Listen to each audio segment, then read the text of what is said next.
Hello les amis, je vous retrouve pour une nouvelle vidéo sur le football européen et la Ligue des Champions 2025-2026 et je vais vous présenter le débrief en statistique du match PSV Eindhoven contre Atlético de Madrid, un match qui avait lieu ce mardi 9 décembre 2025 à 21h pour le compte de la 6e journée et c'est l'Atlético de Madrid qui l'a emporté à l'extérieur 3 buts à 2. Alors dans cette vidéo on va revenir sur les buts de cette rencontre mais surtout sur les statistiques des deux équipes pour comprendre un petit peu le déroulé du match.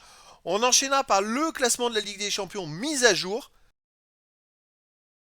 Et on terminera par un aperçu des prochains adversaires pour ces deux équipes dans cette compétition. Alors une victoire 3-2 de l'Atlético de Madrid à l'extérieur, beaucoup de buts, beaucoup de spectacles.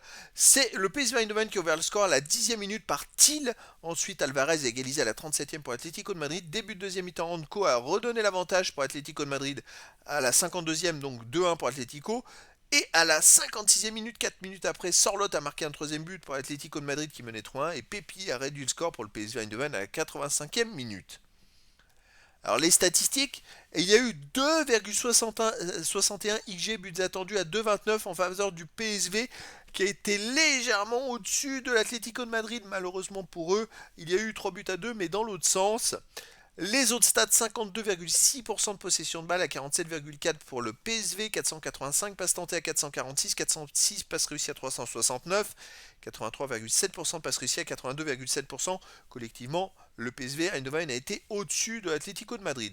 12 occasions partout, c'est équilibré, 15 tirs à 13 pour l'Atlético de Madrid, 9 tirs cadrés à 3 seulement, en 9 tirs cadrés à 3 pour, en faveur de l'Atlético de Madrid, 3 tirs contrés à 2 pour le PSV Eindhoven, pas de poteau et 3 hors-jeu à 2 pour l'Atlético de Madrid. Voilà le souci, c'est vrai que le PSV ils ont quand même marqué 2 buts en 3 tirs cadrés, c'est fou. C'est une grosse stat, l'Atlético de Madrid qui en a marqué 3 en 9 tirs cadrés. Et donc c'est vrai que la victoire elle n'est pas illogique de l'Atlético de Madrid.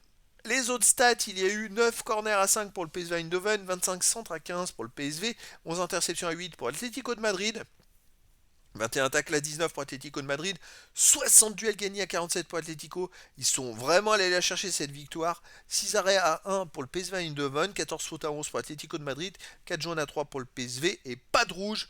Donc voilà, finalement, c'est l'Atlético de Madrid qui l'emporte 3 buts à 2 avec les 3 points de la victoire. Et l'Atlético de Madrid remonte à la 7ème place du classement avec 12 points en 6 matchs, 4 victoires, aucun nul de défaite, 15 buts pour, 12 contre, plus 3 de différence de but. Attention, il y a encore 9 matchs dans cette 6ème journée et donc 18 équipes qui n'ont pas encore joué. De son côté, le PSV Eindhoven est 19ème avec 8 points en 6 matchs, 2 victoires, 2 nuls, de défaite, 15 buts marqués, 11 encaissés, plus 4 de différence de but. Allez, prochaine rencontre. La 7ème journée aura lieu le 21 janvier à 21h pour le PSV Eindhoven. Ils joueront à Newcastle. L'Atlético de Madrid jouera aussi le 21 janvier, mais à 18h45, ce sera à Galatasaray. C'était donc le débrief en statistique du match PSV Eindhoven contre Atlético de Madrid, un match qui s'est terminé par la victoire à l'extérieur de l'Atlético de Madrid, 3 buts à 2. Voilà les amis, je vous dis à très bientôt pour une nouvelle vidéo.